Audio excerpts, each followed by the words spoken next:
So, to anyone online, we're hoping to get started in a couple minutes. We're just waiting on a couple more board members to meet quorum. So, once we have them, we will get started.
For everyone online, we have a quorum. We're going to wait until about 5:35 to see if any other board members trickle in.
Good afternoon. Welcome to the Ward 3 Neighborhood Advisory Board meeting for Tuesday, February 3rd, 2026.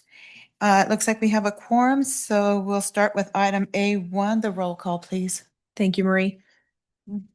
Gabriel Maya? Here. Thank you. Marie Rodriguez? Present. Jürgen Hone? Present. Anthony Dispenseri? Present. Sarah Horseman? Present. Valerie Tilson will be absent. Ed Park? Present. Pablo Nava-Duran and Lauren Kroll are absent at this time. Also absent are alternates Corey Munson and Natalie Katsaros. We have Council Liaison Miguel Martinez online. I'm Staff Liaison Callie Scheid, and we also have a Council Relations Liaison Gray Anderson. With that, we have a quorum of the Ward 3 Neighborhood Advisory Board. Thank you. We'll move on to item A2. Do we have any public comment? Let's see. I'm just going to read the language into the record, then we'll double check. Comments heard under this item will be limited to 3 minutes per person and may pertain to matters both on and off the NAB's agenda. The NAB may not take action upon any matter not agendized on today's agenda. When you are called on for public comment, please state your name for the record and begin speaking. The timer will begin when you say your name, and you will be afforded 3 minutes. If you're an attendee in the Zoom meeting and would like to make public comment, please raise your hand at this time.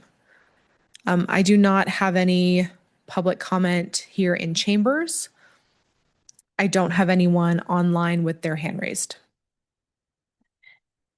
Thank you. Then in that case, we will move on to item A3, which is approval of the agenda for today.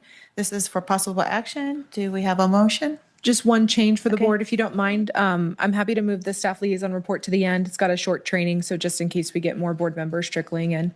Okay. So just the approval of the agenda with that change. Thank you. I'll make a motion in favor of that with the change. Do we have a second? Jürgen Hohen, second. All those in favor, please say aye. Aye. And any opposed? And did we get the votes from those who are online? Yes, we did. Okay, then motion passes. And we'll move on to item A42, which is the approval of the A41 and A42, which is the approval of the minutes for the December meeting and the January meeting. We'll start with the December 2025 meeting. Do we have a motion to approve those minutes? Jürgen Hohen, what's the first? Yeah, approval of the December minutes. Approval for the December minutes. Okay. Do we have a second? Lauren Kroll, I second. Okay, all those in favor, please say aye. Aye. Aye. Any opposed? Not hearing any, motion passes for the approval of the December 2nd minutes. And for the January 6th, 2026, well, last month, do we have a motion for approval of those meeting minutes? I'll make a motion to approve them. Thank you. Do we have a second for January? Lauren Kroll, I second. Sorry, I should say my name. Anthony Dispenseri is the motion. All those in favor, please say aye. Aye. Aye. Aye. And any opposed? And motion passes for the approval of the January meeting minutes. Yes, and if we could remember to give our names for our secretary who's taking the minutes. Thanks. Moving on to item A5. Oh, we're going to put that to the end, right? We're going to move A6 to the end so we can Okay. proceed with A5. Okay. Council liaison report, and you said Miguel Martinez. Yes, he's Yes. online. Okay, thank you.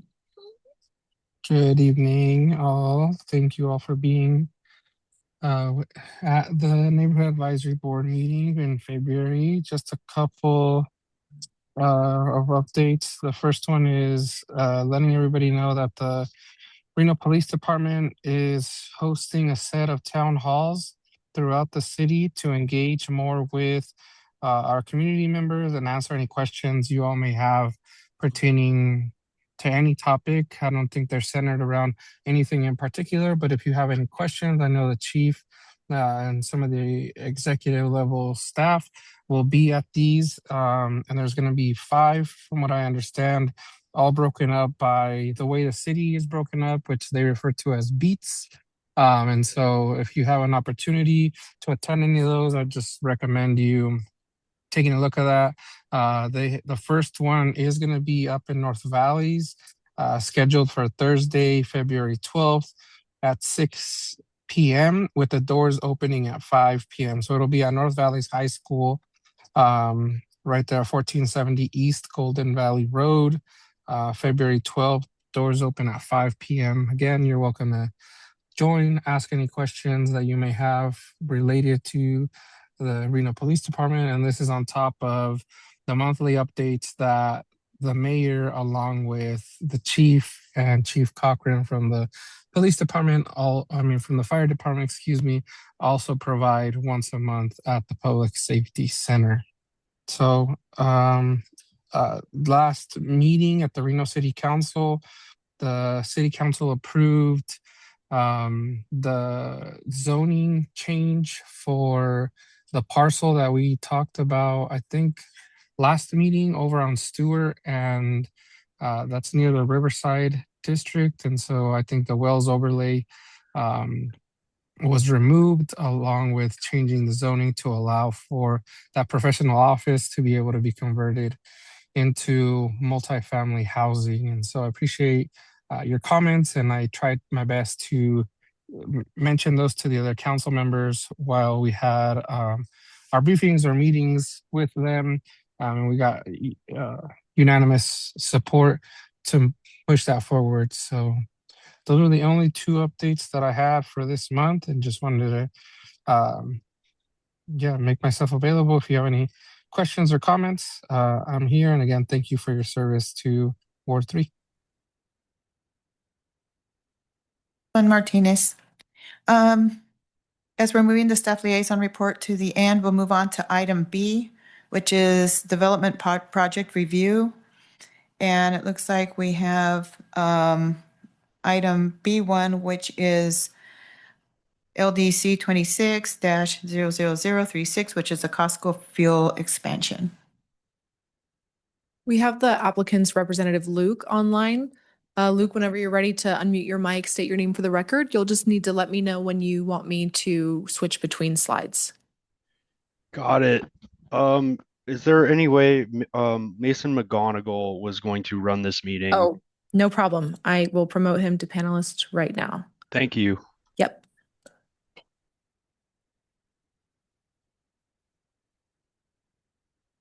Mason, if you receive that promote to panelist link, just select that. Perfect. He's rejoining.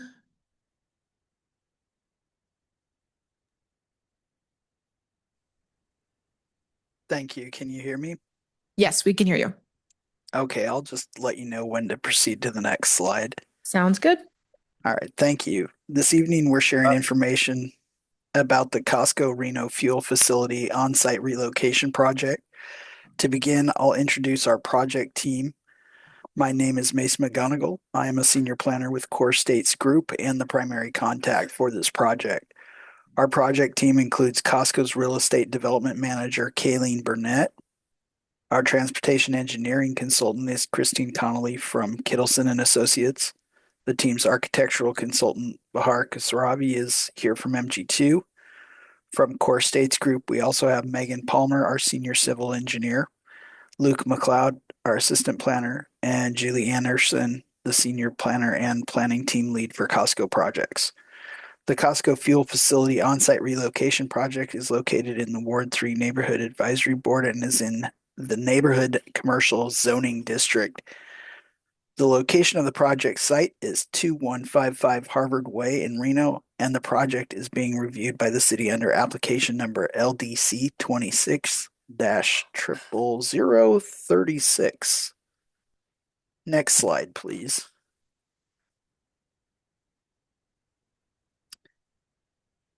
Now we might use the chat for listing participants, but I think the best way to do this, if chat's disabled for most, is to provide your name and email contact information to me. My email is mmcgonigal@corestates.com.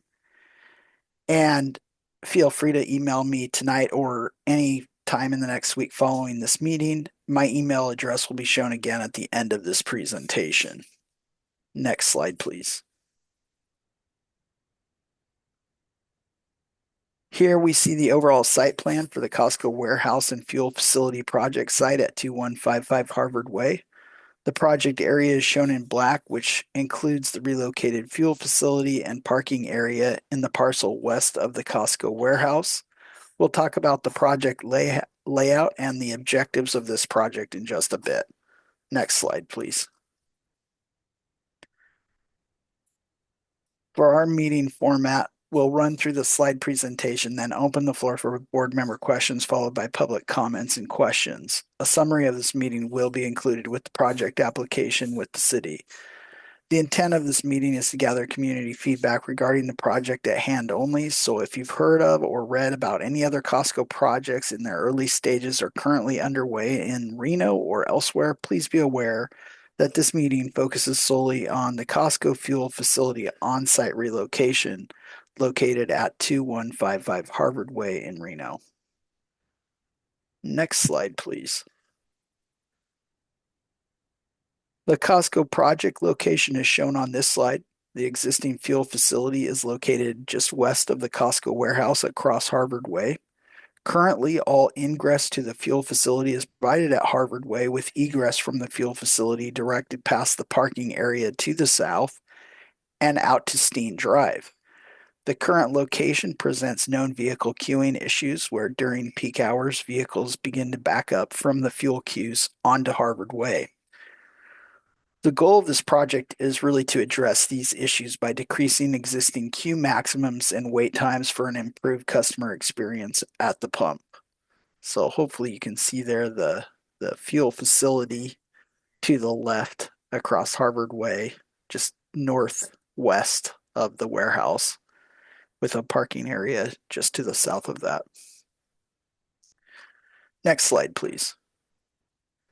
Here's a little closer up slide of the existing fuel facility, which provides 10 dispensers currently, and that accounts for 20 fueling positions. The existing fuel facility will be demolished with this project, and fueling will be relocated to the south. The current parking to the south will be shifted north, replacing the demolished fuel facility. The parking shown in this lot is included in an overall parking count for the Costco warehouse. Currently, there are 1,533 parking stalls provided for the Costco property in total. There are also 81 trees located in this project area. Those are the trees just within the fuel facility parcel. Next slide, please. The fuel facility on-site relocation will provide a new fuel canopy of approximately 14,800 square feet in area. The relocated fuel facility will increase the number of fuel dispensers to 20, which doubles what is currently at the site with 40 fueling positions. 38 trees will also be removed and replaced, and an additional 13 trees will be planted within the project area. 89 net parking stalls will be removed, thereby reducing the total overall parking count for the Costco warehouse to 1,444 stalls. The city requires 1,280 parking stalls for this site, and the number of parking stalls provided with the project will continue to meet the city's parking minimum standards. Next slide, please. The transportation study found that with the project, there's an expected increase in peak hour trips at the fuel facility. At first glance, given the known issue of traffic backing up from the existing fuel facility queues onto Harvard Way, this may sound a little counterintuitive to the objectives of the project.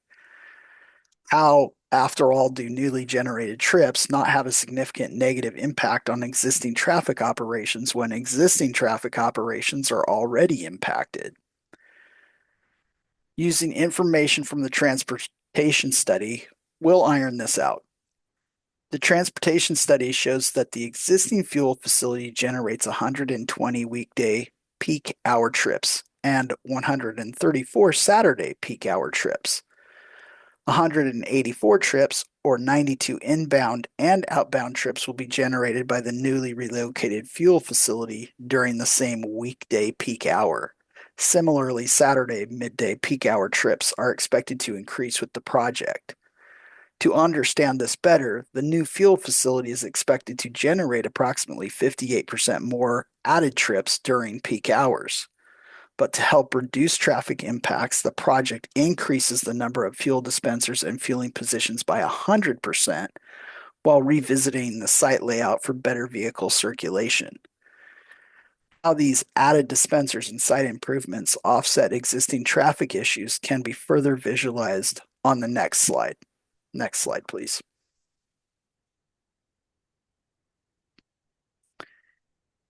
The average observed maximum queue occurs during peak hours and is the time of the day when we are most likely to witness those vehicles backing out onto Harvard Way from the fuel facility. And this is shown on the left as it occurs for the existing fuel facility. The relocated facility shown at the right, and the one subject to this project that we're proposing, shows that with a greater number of dispensers and fueling positions, which includes both the existing trips and added trips we just reviewed, this layout is expected to much more efficiently process these maximum peak hour queues. In addition to the added dispensers and positions, the project provides traffic circulation improvements within the site, including full ingress and egress at both Steen Drive and Harvard Way. With greater options for customers entering and leaving the fuel facility parcel, this translates to shorter lines and wait times for the customer without adding other significant impacts to existing traffic operations. Next slide. Moving on to elevations and materials, we see the new fuel facility canopy and sporting columns at the north and south elevations. This fuel canopy uses similar metal cladding materials and colors as the existing fuel facility canopy. The Costco wholesale canopy signs are also included in the project scope. Next slide, please. At the east and west elevations, the signs, colors, and materials match those shown for the north and south elevations on the previous slide. All materials and colors are also listed here.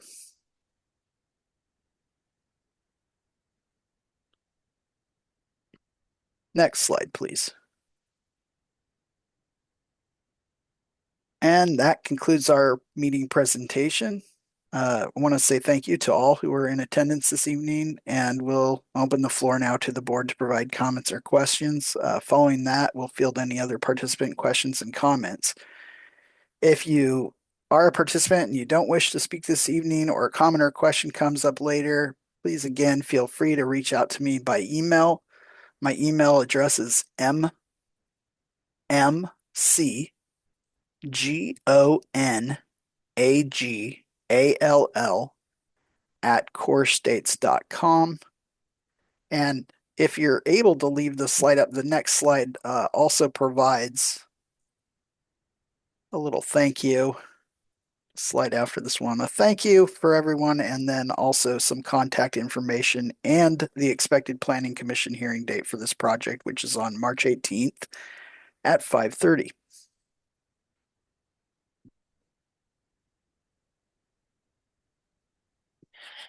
Thank you, Mr. McGonigal.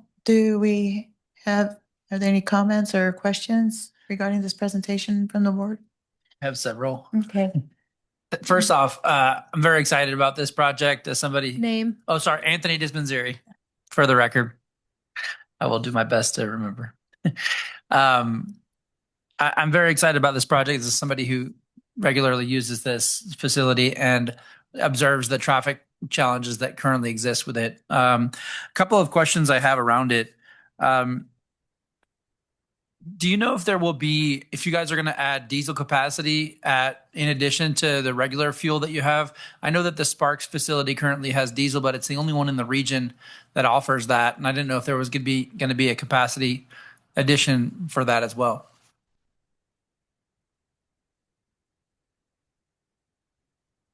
I'm checking with our engineer now to see if we have diesel proposed for this site. Because that would be a really nice addition, given that the only one currently that Costco offers, even in Sparks, or I'm sorry, down in Carson, you don't have it. It's really just in Sparks. So that'd be a nice addition. I didn't know if can you show the site map again, because I'd like to understand better what you were talking about with respect to ingress and egress.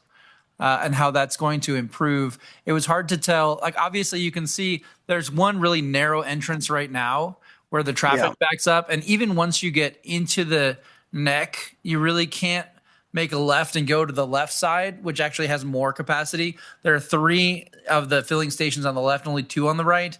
And so I was curious about how the new site will have, you said it has dual access with different roads, or how, can you show how that works? Yeah, if you notice here on the south, so down the south where you see an arrow coming in for the fuel truck, that's the fuel truck route on the right side there. And that's also where cars can come in and they can feed through the parking area into the site as opposed to just coming in on Harvard Way. So they'll still be able to come in on Harvard Way and feed south through the site, but also up from Steen and into the site from there so that we're not just stacking everybody out onto Harvard Way. And then there's also the green light, red light, we call it, to help show that which lanes are open and help guide people into each of the lanes that are open and available for fueling. With the increased number of fueling positions, this allows uh, a better dispersal of vehicles here. And then exiting again, they're not just able to go out onto Steen, but back up through the parking area and could go out at Harvard Way if they want to do that, or even back over to the warehouse from there. Okay, because maybe just on this view, it doesn't show what looks to be the ingress and egress on Harvard, I suppose, on this site map. Would it be further to the north than what we have the view in this Yeah, picture? it's further. So what you see where the current fuel station, we could go back up on the overall site plan and see that a little better on a previous slide. If we go back there, now you can see up at the north end where the new parking area is. Yes, just in that area, you're going to be able to come in at that east side there where Harvard Way enters into the site. And then it comes to the south to the fuel station, then also up from Steen Drive to the south, and then up and through that. Okay. I see that. The follow-up question I had, though, this is Anthony Dispensary again, was simply, if you look at the current site plan, if you can show me that, there's a big impediment to like being able to freely use the site because there's that neck area right here. And I was wondering if are you creating the same impediment in the 30-foot area with that space as well? Or are you just sort of moving the impediment from Harvard Way a little bit further onto the site? Or is that like, could that be more open? Okay, so that was brought up in one of the challenges for this site. And one of the things we discussed here was the number of parking spaces, the reduction, as the parking is generally full throughout. And so what this does is if you look at the one on the left, we have a very short queue there behind those first 2 lanes. The queue is real short, and we have so few of positions there that those cars, instead of dispersing over, are backing up. We've essentially, in that same, we've doubled the length of the queue from behind all positions so that you don't have that same situation where the queue is so short that the line lines up. It actually allows cars to get in behind the queue at this is its maximum length. So you can still get in behind that and shift over as opposed to just packing up behind these cars in these first 2 lanes. And then another thing is that one of the things that the city asked us to do is also present, I think, whenever a project is new like this and something is you're talking about getting off the ground running with something like this. Um, what we see is maybe people start following their old patterns of use. And I talked with the city planner, Leah Picotti, about this. And what we see is kind of oh, we're going to do this the way we used to do it. So we'll have a traffic management plan that is presented with this as well with our land use review to address that so that an attendant, if there is a necessity, will be able to guide these cars and get them into a new sort of a new habit to disperse their cars a little more evenly until that happens naturally. I was wondering if there's an opportunity at the very top cross hatch part to have an egress that comes in from the bottom and then makes a right-hand turn. So you had two areas where you could enter the and not just a single queue. Is there a reason why that's sort of hatched off and blocked off rather than having two entrances rather than one? Yeah, so that originally we did have an entrance there, and the unfortunately the truck drop is there, and we saw that that would actually impede that lane there when the truck is there. So that was eliminated. Okay. Yeah, that's too bad because it does still look like the constraint could, I mean, I understand that you're adding more waiting space, which is great, but it does, I'm doing that enough where nobody makes a left on the bottom part because of that neck and then comes into those far lanes with more queues. I'm just hoping you don't recreate the same problem here, understanding that you will have more waiting space. It just seemed like that might be an opportunity unless there's no way to move those fuel supplies further to the south where you could get ingress there. But that's the other question I had was obviously you mentioned increased traffic to the increased total utilization of the site by more people. Obviously, you're adding more capacity. Will there be any consideration done for the actual? I mean, when people come and go here, obviously it creates huge backup onto Harvard specifically, turning onto Plum, and then also to a lesser extent, I don't really see much impact to the Kitski side of things, but I don't know if there's any ability for the city or anybody else to positively impact by like an additional lane or something, because this site is so heavily used and you're adding capacity here. It feels to me like, having an additional way to get more traffic moving through the area. I still think you're going to have, traffic backed up and they'll just be able to pull into the site, and not have the gas specifically blocking it. But that Costco is super busy as it is. I'm wondering if anything can be done about that part.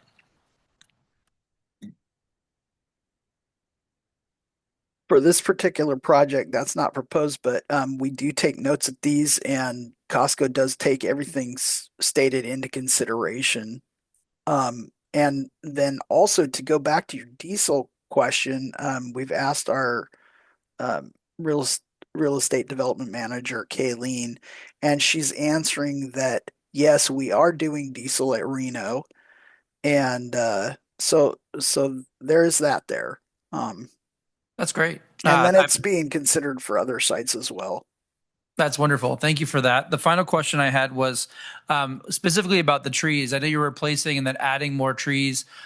When you use trees, are you using like native local stuff? Do you just sort of use a stock variety? Do you even know what you guys use? I'm just curious if there's, because are you looking for a certain canopy, that those kinds of questions around the trees you use on the project? There is so with Reno, there the code there is to provide certain types of trees and a certain canopy coverage for the parking area. And our landscape architect is assured to use those particular codes in compliance with that. And then that gets reviewed with this land use submittal as well. So when we remove a tree, Reno actually requires us to replace that tree, and we're utilizing the natives that are listed if required for this site. Any applicable natives that need to be used will be used, and that'll be shown on those landscape plans that will be included with this same um, with the same application. I appreciate it. If these comments get back to them, and I would say to the extent we can use more local native type stuff, I mean, it definitely helps, offset some of the development stuff that we're doing. And so if at all possible, if they could consider that as part of the site, I think that'd be appreciated. Thank you. Thank you. Marie Rodriguez for the record. I just would like some clarification, kind of bouncing off of what Anthony was saying. So in order to enter, because I understand where you're moving this, you're moving it further south. And I've also seen how it backs up, which to me is very concerning, especially since this location is so close to a high school. And I know I've seen the kids out and about before school, during lunch, and after school with, all the backup happening, and they're trying to get through those crosswalks at Harvard and Plum. But so moving it down does make sense to me. And if I understand, you're basically flipping the employee parking to the north, right? Yes. Okay. So, yeah. Well, Uh, if that's considered, I mean, employee parking, I think it's Yeah. also regular customer parking as well Yeah. over there. Well, I see a lot of employees using that crosswalk. And I'm guessing that crosswalk across Harvard will also move, or is that going to stay in the same spot? I believe The the crosswalk across crosswalk is Harvard. staying in the same location. Okay, so that crosswalk, So if you see it well, on the right, it's grade, so it's an existing condition there. so is there, but you'll still have a larger entrance off of Harvard despite the crosswalk being right there? Because the concern I have is if people are coming both ways on Harvard to go in to this entrance, you may be having, if it does end up in another backup situation, the possibility of the backup, including people sitting on the crosswalk. The original plan, or the original way that it's set up now, people come in off of Harvard, they go through the fuel island, and a lot of them, most of them, I think, just drive all the way through the west side of that parking lot and exit to the south, and then either go back to Harvard or go out to Kitski. So they kind of have one way in and one way out. This plan looks like it's going to be more of a one way in. Where are they going to go out? I know you mentioned that those arrows over there on the west end are for the trucks to come in. Are the trucks going to come in, drop the fuel, and have a place to turn around? Because I know they need a lot of room on those tanker trucks. Or are they going to go out on Plum? I believe that the truck is routed out to Harvard. Around the parking lot? Yeah, through the parking lot and then out to the east at Harvard. You know what? We have Christine Connolly with us, so if she's able to speak, I don't know if she's been upgraded to a panelist here. I'd love to have her answer some of these questions. Hi, this is Christine Connolly with Kittleson and Associates. I'm the traffic engineer for this project. I'll try to address most, if not all, of your questions. So, with the new site plan as proposed, there will actually be two entrances to the fuel facility, and two accesses, and they are both allow entering and exiting traffic. So the access on Harvard Way would allow both enter and exit, and then the access on Steen would also allow enter and exit. And I think the benefit of that, with regard to the queuing issue that you mentioned and the pedestrian walkway that crosses Harvard Way, is that will help spread out that entering traffic on both roads. So potentially less traffic will be even trying to enter from Harvard Way, at least northbound traffic across the pedestrian pathway. The site also, is designed to provide a greater distance from the two public streets to the fuel facility. So what's shown on the right here is the number of queued vehicles that are anticipated based on studies that have been conducted at other Costco facilities. But if for any reason there's a major surge associated with an atypical event, like sometimes we see that before holiday weekends, if people are getting their supplies a little early or getting gas before a holiday weekend. There is space now on the site to get those queues off of the streets. And into the site, whereas before there was no option but to queue out onto the street. So the combination of the extra capacity, right, the supply of fuel pumps, which is going to get people through faster with shorter queues, and having that extra space is hopefully going to relieve the congestion or traffic queues that you see on Harvard Way today. Okay, thank you so much for clearing that up for us. Anthony Dispenseri, I've got one additional comment based on what Marie was just saying. She mentioned the crosswalk, and it sounded like you guys are using the existing crosswalk right now. It looks to me like if you moved it northward, first off, the crosswalk doesn't actually intersect where you would enter the building. You actually have to walk across, and then I believe you have to walk north again. But now, since you're moving, it made more sense when the parking lot was obviously on the south side of this site. But now you're moving the parking to the north, which frankly, I use this all the time. I've never seen that parking lot even more than 50% full, and usually it's completely vacant because it is the furthest parking lot away from the Costco.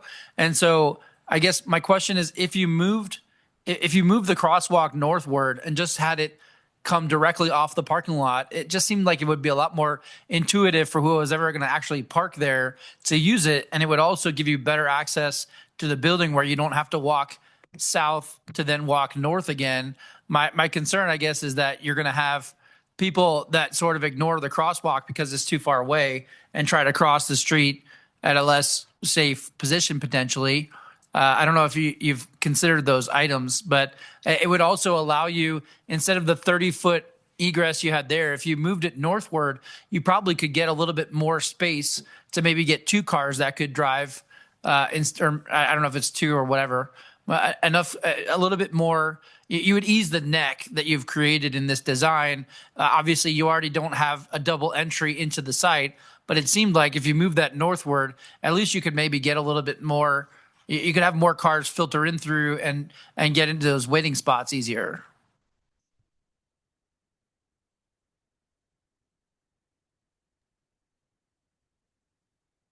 Well, I believe it might be on a prior plan that shows this, but the existing location of the crossing aligns pretty well with the entrance to the warehouse. Maybe on the first site plan early on. There you can see it goes kind of directly across to the front of the building. And also the location of that crosswalk limits the distance where you can provide a center lane to turn left from Harvard Way into the gas site area. So by keeping that crossing where it is, we're maximizing the space that vehicles can store in the center of the roadway, turning left into the gas area.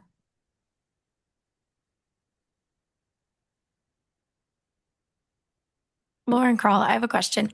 Will the current facility be open while you're building the new one?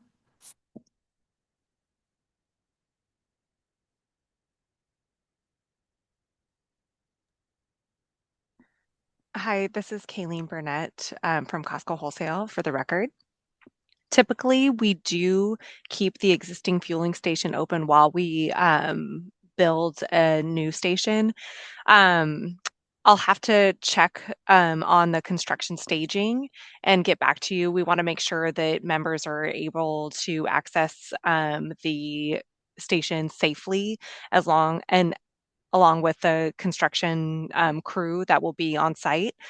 So we'll provide detailed plans about how we would handle construction and operations during that time. Thank you. Are there any other further questions? Okay.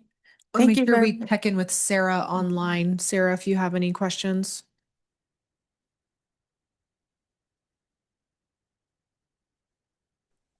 Nope, sorry, I'm having a little bit of connection issues, but no questions. Thank you. Thank you very much for the presentation. If there aren't any further questions, we'll move on to the next item. Yep, no public comment either. Okay. Thanks so much for your time. Thank you, everyone. Our next item is business items, C1, which is a presentation and update of the city's public engagement practices.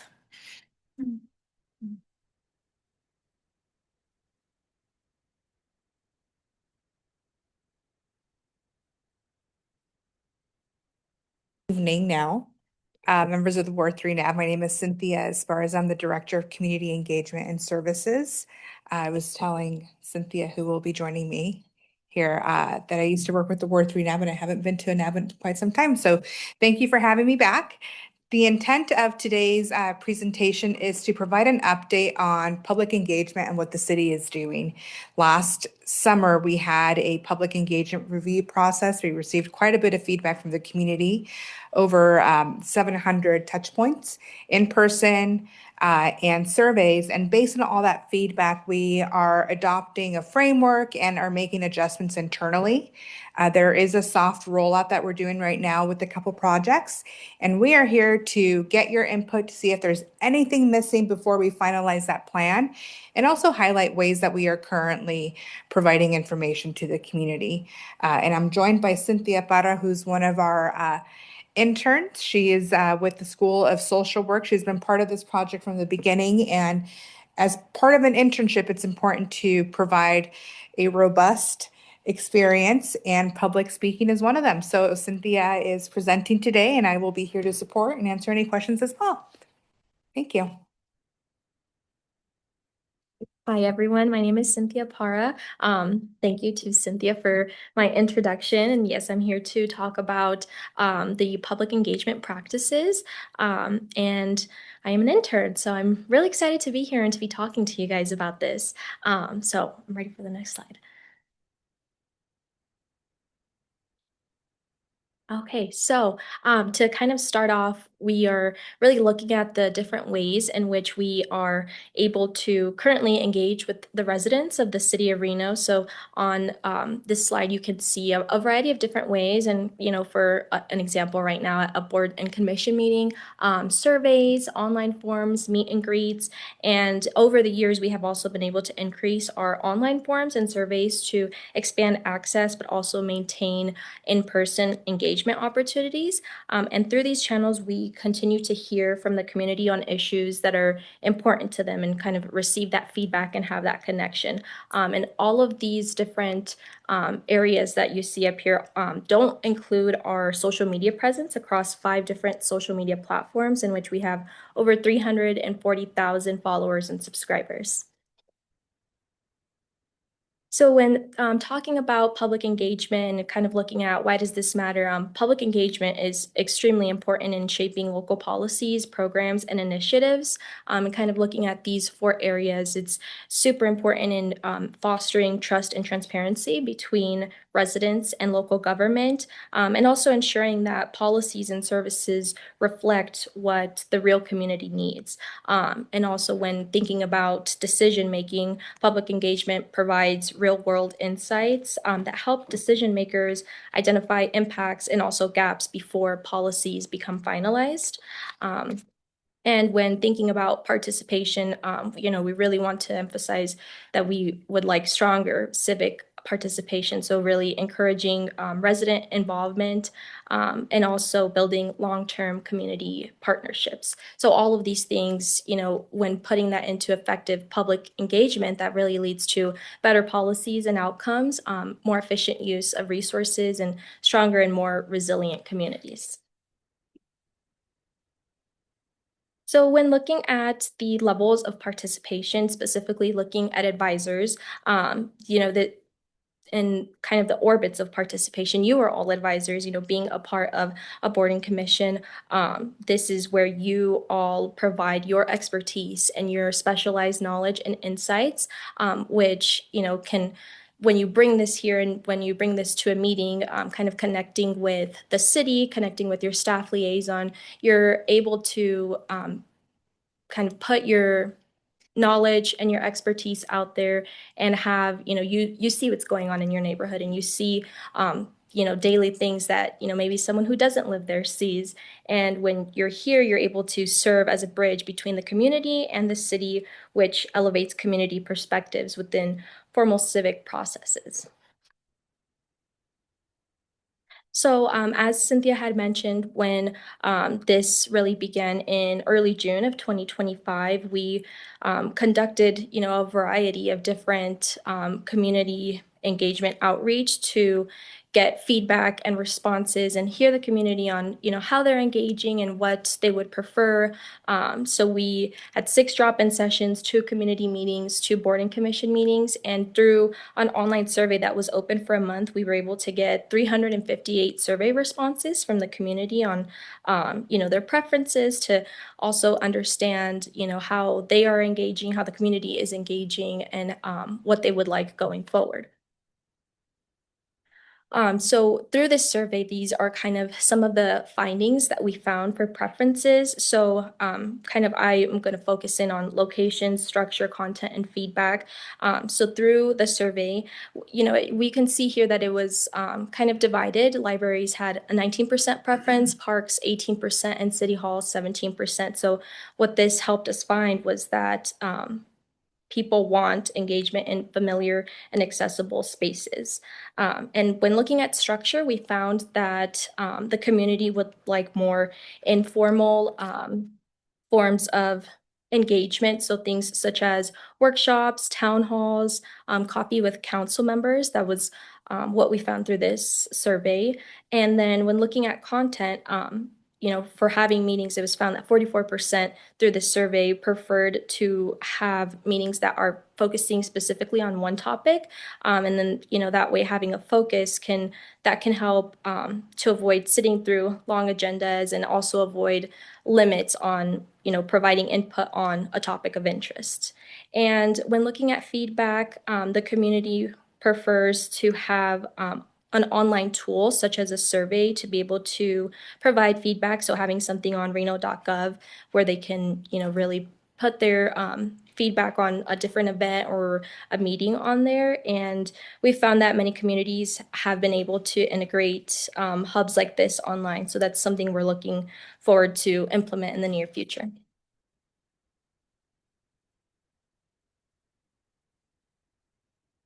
So, in order to be able to create this public engagement plan, we looked at models and how we can adopt them to best serve, the mission that we are trying to complete here. So we're able to use the International Association for Public Participation, also known as IAP2, and this is the model that really highlights the mission of our practices on public engagement. And, through this model, you're able to really evaluate whether engagement goals are being met. And, this model is a model that works. It's been used in other cities such as Cincinnati, Boulder, and Pittsburgh. So looking at what's going on right now, as Cynthia had mentioned, the public engagement plan is in its final stages right now, and we're planning to soft launch that and kind of launch that internally to get it to other departments and organizations within the city to understand, the best public engagement practices and how that can kind of be used all across citywide. And we put our email up there because, really we're trying to get feedback from all of you to reach our goal in enhancing accessibility, civic engagement, and using innovative tools. So we're really open to receiving that feedback on, your ideas and what you feel works or what you feel could be improved. And to kind of end this, I wanted to really highlight Reno Direct. We have really an amazing team at Reno Direct that does a great job at addressing the needs, concerns, and requests of constituents. And what we find is often Reno Direct is the first point of contact for many people with the city of Reno, and sometimes the only contact. And so I did bring some flyers on how to contact Reno Direct for any issues or concerns that you may have, and also some flyers on who do you call in a certain situation, because there's many different avenues. And I also brought some of our resource guides that have various resources across the city, both in English and in Spanish. And with that, we're able to open this up to any questions, concerns, or feedback. Yeah. Hi, this is Anthony Dispensary for the record. I appreciate you guys doing so much outreach to the community. I've participated in a number of surveys and other stuff that you guys had in the past. My only concern about some of the surveys is often enough, whenever you create a survey, the way that you draft the question really drives what the answers often might be. And not that free form and just having sort of a box where anybody could kind of say anything is always the most useful avenue either. But a lot of the surveys I've used in the past felt a little bit limiting in terms of like the input that you could actually positively impact, so that people actually get. So even if there's sort of a comment section at the end or something where you could input a little bit more, stuff that may not have been covered directly by the questions in the survey, but stuff that you'd like them to consider as whatever, as part of whatever they're interacting with, I think would be helpful. Like I personally just felt too constrained by some of the survey questions, and not enough ability to actually provide the content that I was really hoping to provide when I opened it and kind of tried to address whatever subject matter was addressed in that survey. So that's the only concern I have about it. I mean, Reno Direct is fantastic. I always try to tell people that, to use it more. Certainly, it's the only way that code enforcement typically does anything, because they're response generated. They're not they're not proactively monitoring neighborhoods and looking for violations and things of that sort. So if you see stuff, please report it. But just that's my only comment about the surveys. Like sometimes if you create a survey in a certain way, looking for a certain response, you'll be more successful. And obviously this, if you're really looking for what the people really want, giving them some more opportunity for free form expression or just broader support would be communication would be helpful. But that's the only comment I have on it. Thank you so much.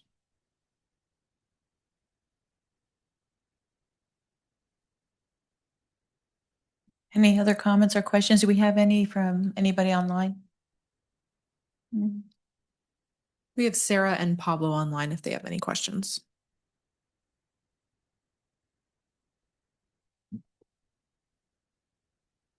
Lauren Crawl for the record. I just wanted to say I think it's great, and it's exciting to see a change coming, and that change is being considered just with public input. So it's a great start, and I'm excited to see how it works out and what the results of that are. Thank you. I just want to say, I second that. Great presentation, a great job, and thank you for sharing that information with us. It was very helpful. Thank you so much. This is Jürgen Hohen for the record. Yeah, great job. It was almost too professional. I was expecting a little hiccup or something, but next time, please add a little, it was just absolutely perfect. Thank you. Thank you. So much. With that, we'll move on to item D, board, commission, committee member reports, announcements and discussions of future agenda items. Do any of our members have any? Lauren Crawl, I have 2 questions, and I'm not sure if they're for this section or appropriate, so stop me if they're not. But my first one is if the board, the NAB, if we have any events for the board to get to know each other, because we don't really get the chance to interact very much outside of our comments and hearing each other. And so I wasn't sure if that's something that happens already or if that's something we could initiate. I think that'd be nice to know each other better. Oh, I agree. That's a great idea. I happen to know some of the other members just because of other things that we've done that have overlapped. Um, but yeah, maybe after this, we can exchange phone numbers and maybe we can plan something. And then Lauren Crawl again. I had one. That's what she was talking about. I didn't. I heard something about getting together, but I was going to wait until she finished her second comment. But if you want to repeat it, sorry, I just had to, Do you want me to repeat my first comment? if you don't mind. I just asked if the NAB has any kind of event designed for the board to get to know each other, like spend time together outside of this setting. I don't, not that I'm aware of. If you guys ever do get together, you organize something together, just make sure you're not discussing anything, about feelings you have about projects, agenda items. That's just a violation of open meeting law. So if you do decide to get together, keep it very social, very not NAB related. Yeah, that's all I'll say about that. Totally. Thank you for repeating it. Never mind for the record. That's where I was gonna say, or we need to be a little bit. We could probably discuss something and bring it up to the staff, so we'll make sure we're within perimeter and safe as far as the open meeting laws and all that kind of stuff. I was actually thinking about that today. Or if there's a project, like let's say with keep trucking minutes beautiful, where we can reach out to them and see there's going to be an area they're going to work on in Ward 3, and we can tag along with them, and then we can use that as exposure of the Ward 3 NAB, and we can use that time to interact with each other, because I do believe we're here every single month, but I think we need to develop that relationship between us. Like to know who lives in what section of Ward 3, so we can like, what's your experience on Wells? What's your experience in Donner Springs? What's your experience in downtown and stuff like that? And we can better bring awareness to our council member and stuff like that. So yeah, I do believe that we should look into that. And again, we'll just ask staff. Well, what if we come up with a plan? We'll let staff know, and if they're okay with it, then we'll go with it. Because I do believe we need to build a bond. Anthony Espenzier for the record. I mean, just because we don't really have that much community participation that often in our meetings, it might be something that we basically say, like, have a Ward 3 mixer where, anybody from the community who wants to come is also welcome to come. So it's not just sort of exclusively us. I mean, like, if you get like maybe a few people that also show up, like, and you kind of talk amongst, just to get to know people. And then I would also say, to piggyback on that, I mean, it might be nice to have like an all NABs mixer where you got to meet the other people from the city, and like obviously we focus on stuff that's within our ward, but obviously stuff that's beyond our ward we kind of don't really talk about. And I don't think I also know open meeting law is important, and I don't think anybody should violate it. I also would say that we don't actually vote on anything here. So like our ability to influence, I mean, basically people are watching what we're saying and hopefully taking note of our opinions, but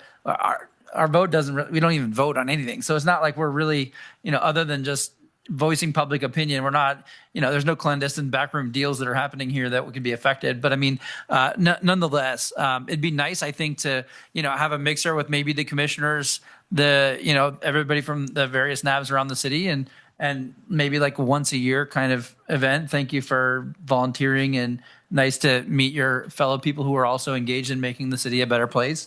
I think that's a great idea. Thank you for presenting that, Lauren. Yeah, I hope those of you, I know, Lauren, you're newer, so you came on after we had the board member training last year. I don't know. I can definitely talk to the team about whether that will be a regular thing, because I think it's always helpful as we have new members come and go on all of the various boards and commissions. I think that's the first time that's happened in a while. So that's probably maybe one of the first times we've seen, board members and commissioners from all different groups here. But yeah, good feedback. Thank you. Marie Rodriguez for the record.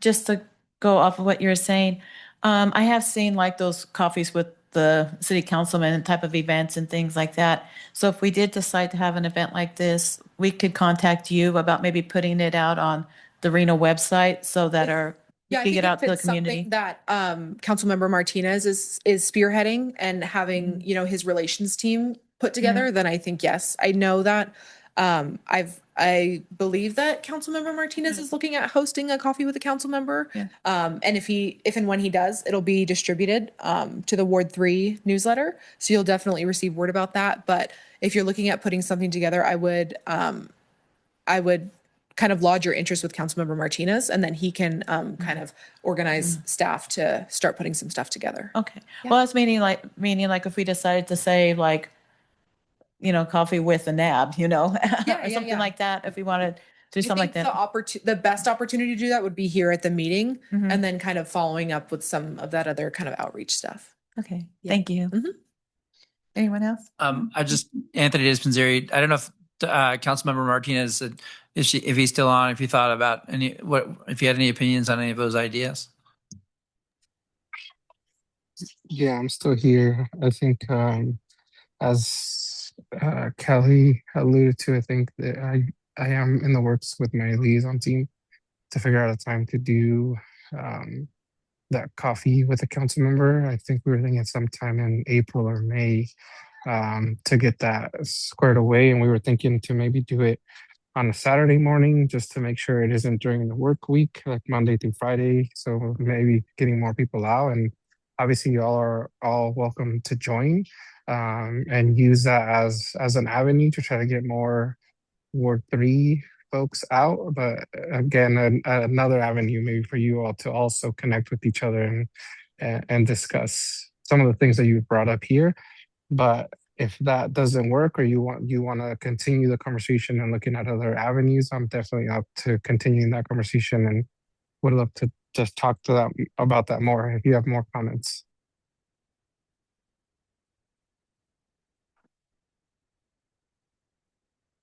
Lauren Craw for the record. Just my second question, and we kind of talked about it already, but I was wondering if the board members participate in any way with the newsletter and putting something in the newsletter or doing profiles of the NAB. Just, I don't know. I'm trying to think of ways that might make being on the board attractive to more people in the community and maybe let them know it's a volunteer board made up of regular people just like them, and just ways to encourage the public to be interested and feel like they belong here too. Anthony Dispensary for the record. Yeah, I kind of joined this to try to make a difference in our community in a way that's accessible to me. I can't really do it in the middle of the workday. And so part of the appeal of being in the NAB is to try to, discuss topical issues and try to bring different ideas to our community that'll hopefully improve it. And engagement, with our other fellow board members is important, I think, but just generally, I support what she's saying here because I think it would go a long way toward getting the message out. I mean, obviously our attendance is fairly sparse when it comes to the community, and I don't know if you can see community members online as well. Can you We don't have any online. Right. So I mean, unless this is being recorded and then watched subsequently, there aren't too many people that are tuning in. It'd be nice to sort of have a little bit more impact with our community and kind of drive more engagement, which maybe some of those other events, hosting a coffee with the NAB and hosting like an inter-NAB kind of communication, maybe we can make some progress in that respect. Jürgen Hohen for the record.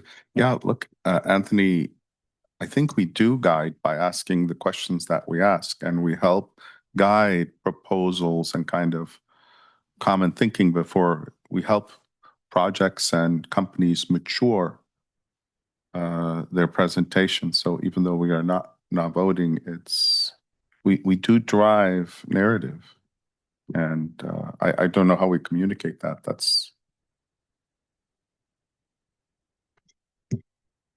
Anthony Dispensary for the record. I agree that we have an impact. I just sometimes when you're talking specifically about development items, the focus to me feels a little bit narrower than for some of the things I'd like to try to, positively impact. And so obviously whatever comes on the record, we're going to discuss, right? But as far as having, an agenda for maybe other things that aren't specifically coming to us and being presented to us, that's sort of what I hope to accomplish in one form or another. I don't know if the NAB is the right forum for it, but that's sort of an idea. Jürgen Hohen for the record. Yeah, put it on the future items list, the next item. Paul Naduan for the record. Sorry I'm late, so I would try to join Zoom about an hour or so, but I like the idea of having a Ward 3 map, have what the option for location, because I live on a new road. Data, for example, for today, because I had to drive with traffic to get a meeting. Sometimes the traffic took about hours to get from a meeting. So I'm from a south end of a town, but I live in Ward 3. But I, think about different options like should we put every meeting, should we put on near WAC center, maybe once 2 months or once for 6 months, or you want to put in Loma, the Loma area, Donner Spring area, or one in Midtown or Central Reno area. So also we did and we did up on FIP last meeting, but I'm not going to have a request for any meeting for now. But as of right now, I think we should have like options, which with convenient, which availability, what location will be available. So I can come to a meeting next time. So by the way, sorry, my apology for not able to attend those meetings. Thanks, Pablo. Did you have a comment? Ed Park, board member. Yes, speaking of surveys and outreach, I recently filled out a survey for the plan to consolidate the parks and rec for the area. So I would like to propose for a future agenda item, if possible, the city of Reno, someone from the parks division could make a presentation. And I don't know anything about it. So, why it came about, what the benefits, what the cost would be, if they could just make a general presentation. Thank you. Thank you, Ed. Do you mind sending me just a follow-up email? I'm not familiar with the plan you're talking about. So do you mind just sending me something? Yeah, I can do that. Thank you. Lauren Crawl for the record. Regarding the coffee with the NAB or that kind of event, is that something we ask to add to the agenda now to discuss in the future? I don't think we need to agendize if we want to plan to meet coffee separately. No. Because it would, because part of having the coffee, we would not want to violate open meeting law, which is why we wouldn't want to keep it we wouldn't want agendized items being part of our discussion. So I'm referencing coffee with the NAB if it's public facing, if that's something we want to organize.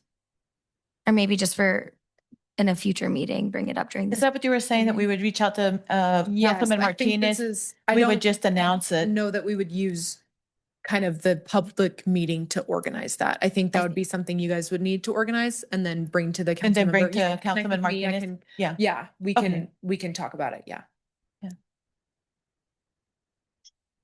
Yeah, to add to Jürgen Hohen for the record, to add to the request, park permitting, like what's that process? Like if I want to have a party in the park. Okay. Or soccer games, like when the park in Ward 3, they always play soccer. And now with the park improvements, the I think they're Hispanic soccer teams that play there in the summer. It's going to be impacted. Like, want to make sure they get priority. Sure. I think if we get Parks here for Ed's item, they can maybe do a more all-encompassing presentation.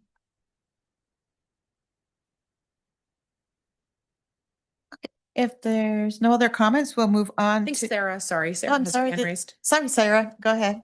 That's okay. Sarah Horseman for the record. Sorry I couldn't be there again in person. I hope to be there next month. If you guys do, I'm also interested in an unofficial gathering. I think our email addresses and phone numbers are on the boards and commission page. So if you just wanted to throw that out there, since I'm not there in person to exchange phone numbers, mine is on the boards and commission page, or if we could do it in the email thread. Okay, good suggestion. Thanks. Probably not doing for the record. So I want to keep in mind. So on we purposely we're having a meeting last month. I put a comment on online about Washer Corbett into admin building. So if you have more information, ask Miguel for more information. So. Okay, thanks, Pablo. Moving on to Back to C1. yes. Or sorry, Yeah. A6 staff liaison report. Is that okay? Yes, yours. Okay, perfect. Sorry, I got all turned around there. Please. Okay, some reminders and then a short training today. Thank you to Community Engagement for being here and talking about Reno Direct. So hopefully you all know it's our non-emergency service center.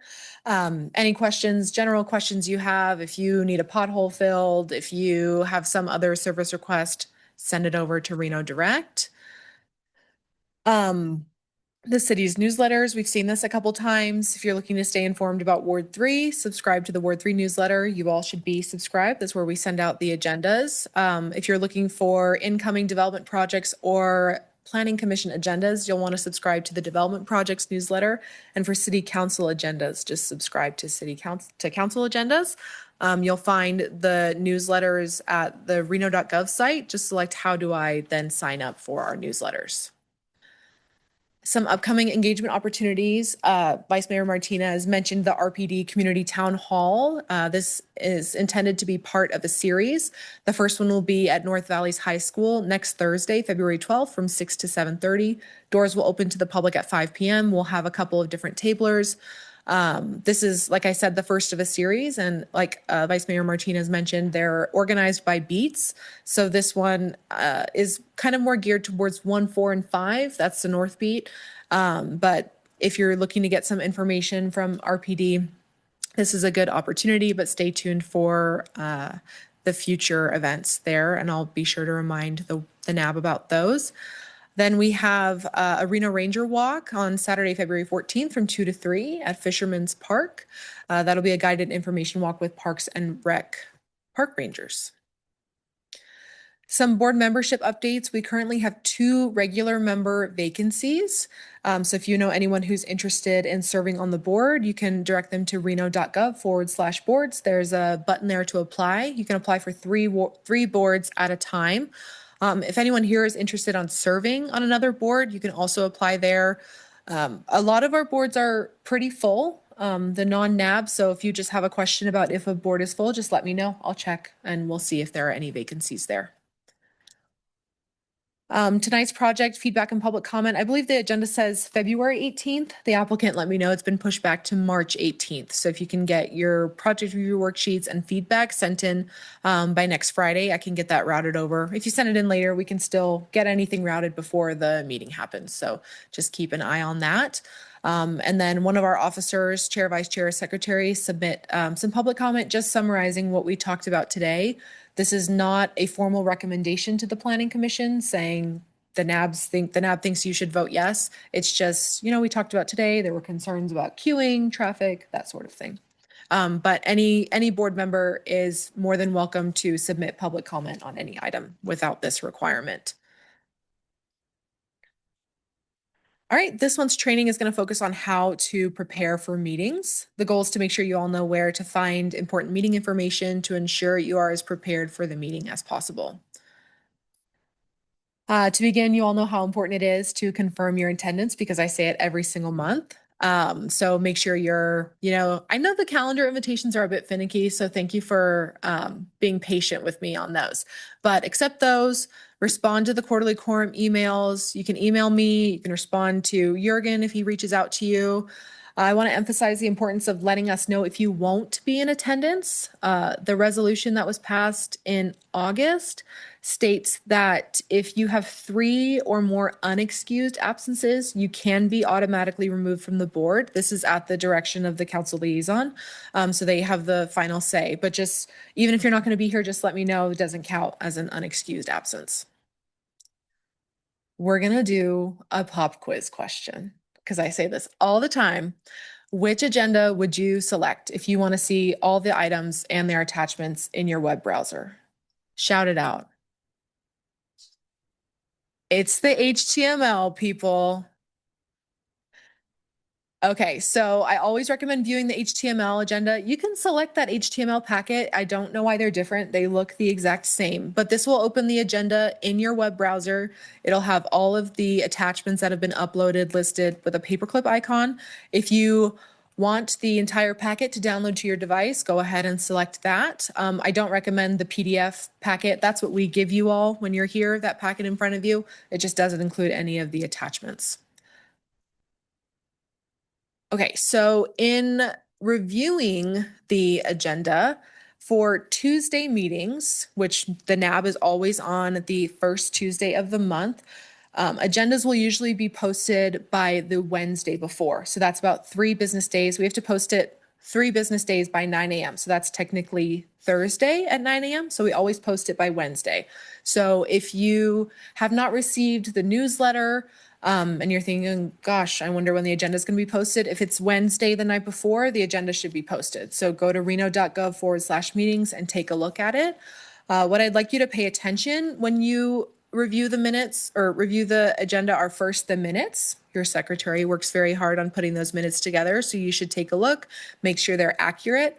If there's something that's missing from the minutes or something that's incorrect, you can let us know before the meeting. We can provide an amended minutes packet, or we can change it. We can kind of skip the motion, we can change it and bring it back at the next meeting. For development projects, you should read the description.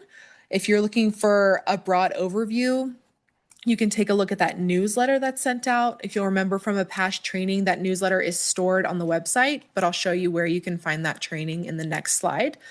And then all publicly available application files are on onenv.us, and that's linked on the agenda. We're working on a way to make that link a little bit more accessible so it's easier for you to find it and access those files. As far as business items and development project presentations go, we ask that applicants submit those 48 hours in advance. So between two days and the day before the meeting, you should see the presentation on there.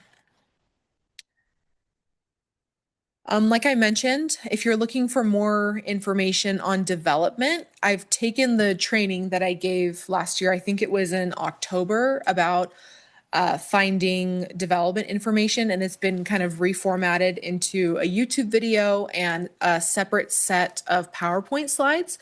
So that YouTube video is on the city's website. All you have to do is type in City of Reno NAB member training, or the slides are on the Ward 3 NAB page under the Documents tab. So if you're looking for where to find development information and you just want an answer right then, go to the Ward 3 NAB page on Reno.Gov/boards, click on Documents, and it should all be there.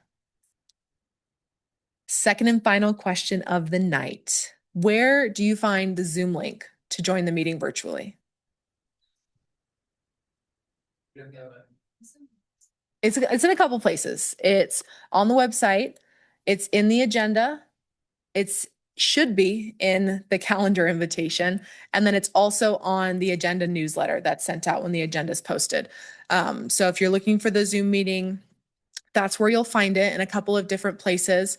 I think it's always convenient to just go to Reno.Gov/meetings and look at the agenda. I can't emphasize how vital Reno.Gov/meetings and /boards are. That's where you should be able to find all the information. If there's ever information that you think is missing or information on there that you find is incorrect, just let me know and I'll get it updated. But for registering for the Zoom webinar, as soon as you know that you're going to join via Zoom, it's a good idea to just click that link and register, because once we get closer to the meeting, Zoom will start sending you emails and let's say, oh, your webinar's starting in an hour, your webinar's starting in a day, and there'll be a link in that email to just join the Zoom. So that's always super convenient. If you've never joined the meeting from Zoom before, what you'll find is that once you enter, I try to find you and promote you to a panelist. That way you can unmute your mic, mute your mic, you can turn your camera on and off as you wish. So that's what it'll look like if you join virtually. Post meeting, you should always make sure to submit your project review worksheets, whether that's the paper version, the form, or the fillable PDF. So once you're able to compile some thoughtful feedback, just make sure you get that into me. I try to provide a due date so you know when I need it by so that I can get it to the planning department. Should you have questions after an applicant presents, I'm happy to connect you with the applicant or with staff to get your additional questions answered. And then if you have any additional comments on a project, you can use the links on the screen to submit them to the City Council or to the Planning Commission public comment forms. And then to wrap up kind of my post-meeting processing, the Zoom recording is always uploaded to the City of Reno's YouTube page. So that's where you'll find it. But with that, that ends my training. We have a planning commission meeting here tomorrow in Chambers. The project is, I believe, a Ward 2 project, so not a Ward 3 project. We have a city council meeting next Wednesday, and then our next NAB will be on March 3rd. But with that, I'm happy to answer any questions about the training. If you have never explored the Reno.Gov/meeting site or the board site and you want me to pull it up and navigate through it, I'm happy to do that too. But yep, happy to answer any questions.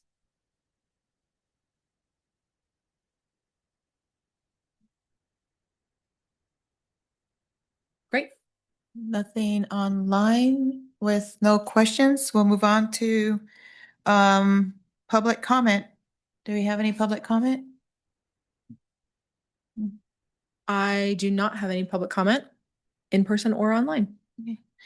Then we can move on to our final item F, adjournment. Anthony Dispensary for the record, motion to adjourn. Do I have a second? I'll second. All in favor, please say aye. Aye. Aye. All right. See you guys next month. Sooner.